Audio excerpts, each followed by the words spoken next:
بسم اللہ الرحمن الرحیم۔ یہ لقب ہے مولا کائنات حضرت علی ابن ابی طالب علیہ السلام کا، اور یہ ہے مظہر العجائب، یعنی عجائبات کا دکھانے والا، عجائبات کا دکھانے والا یا اس کا مظہر العجائب۔ جناب امیر کے جہاں تک مرجع عالم سے اور ولی فقی سے اور مجتہدین سے جتنے القابات پہنچے ہیں ہم تک، ان کی تعداد کم و بیش 650 سے 700 کے درمیان بنتی ہے، اور یہ سارے القابات آپ کو جناب رسول خدا صلی اللہ علیہ وآلہ وسلم نے دیے ہیں۔ اور سورہ والنجم میں اللہ تعالیٰ ارشاد فرماتا ہے کہ آپ تو اپنی طرف سے کوئی کلام کرتے ہی نہیں ہیں، آپ جب بھی کلام کریں گے تو وحی الہی کے تابع ہو کر کریں گے، جب آپ پہ وحی کر دی جائے گی تو آپ کلام کریں گے۔ اور یہ 650-700 القابات جو ہم تک پہنچے ہیں وہ جناب رسول خدا صلی اللہ علیہ وآلہ وسلم نے مولا کائنات علی ابن ابی طالب علیہ السلام کی ذات کو عطا کیے۔ اس میں سے کچھ القابات میں آپ کو سنا رہا ہوں، کوشش کر رہا ہوں، حالانکہ ابھی کوئی ایسا نہیں ہے دنیا میں جو جناب امیر کے مولا کائنات کے مکمل القابات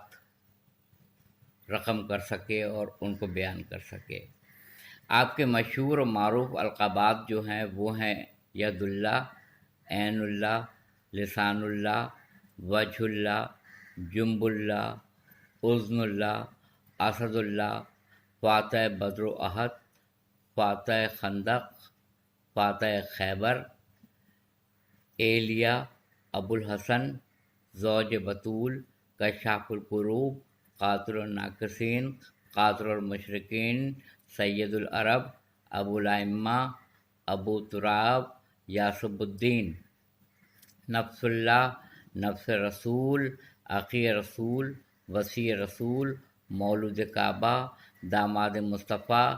مظہر العجائب، مشکل کشا،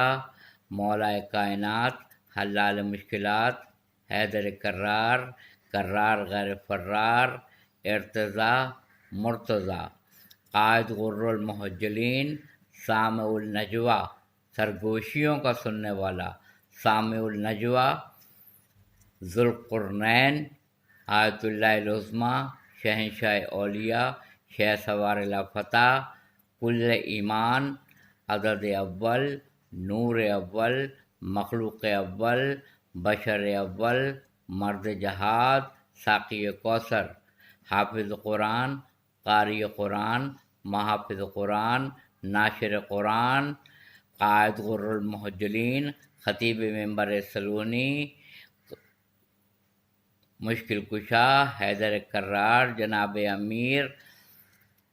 امیر المومنین، امام المتقین، علی ابن ابی طالب علیہ السلام۔ یہ آپ کے مشہور و معروف القابات ہیں، اور یہ تو کچھ بھی نہیں پڑے گئے ہیں، ایسے ایسے لوگ بھی ابھی موجود ہیں جو ایک ہی سانس میں 150-150، 200 القابات مولا کائنات حضرت علی ابن ابی طالب علیہ السلام کے وہ رقم کرتے ہیں۔ ان کے پاس یہ حافظہ اللہ تعالیٰ نے دیا ہے کہ وہ ایک ہی سانس میں 150 سے 200 القابات مولا کائنات کے بیان کر دیتے ہیں، مگر آپ کے القابات کی تعداد ہی اتنی زیادہ ہے جو 650-700 کے درمیان بنتے ہیں، ان کو کوئی ابھی ایسا نہیں ہے کہ بیان کر سکے۔ یعنی سامع النجوہ، سرگوشیوں کا سننے والا، ابو الائمہ، اماموں کا باپ، اور صاحب اللوائل حمد، لوائل حمد کہتے ہیں طویل ترین پھریرے کا مالک، یعنی جو علم بنایا جاتا ہے اس میں جو پھریرا ہوتا ہے کپڑے کا، وہ طویل ترین پھریرے کا ایک علم ہوگا روز حشر، اور رسول خدا صلی اللہ علیہ وآلہ وسلم مقام محمود پہ جلوہ افروز ہوں گے، اور مولا کائنات کے ہاتھ میں وہ صاحب اللوائل حمد ہوگا، جس کے زیر سایہ متقی متقین جتنے بھی ہوں گے، متقی وہ جمع ہوں گے، آپ کے چاہنے والے جمع ہوں گے. آپ کی توصیف اور آپ کی شان و منزلت کو بیان کرنا، یعنی تاریخ میں یہ ملتا ہے، علی آپ کو کسی نے نہیں پہچانا سوائے اللہ اور میرے، یہ رسول خدا کہہ رہے ہیں. اور رسول خدا کو کسی نے نہیں پہچانا سوائے اللہ اور علی کے، اور اللہ کو کسی نے نہیں پہچانا سوائے رسول خدا کے اور مولا کائنات کے. وآخر دعوانا الحمدللہ رب العالمین.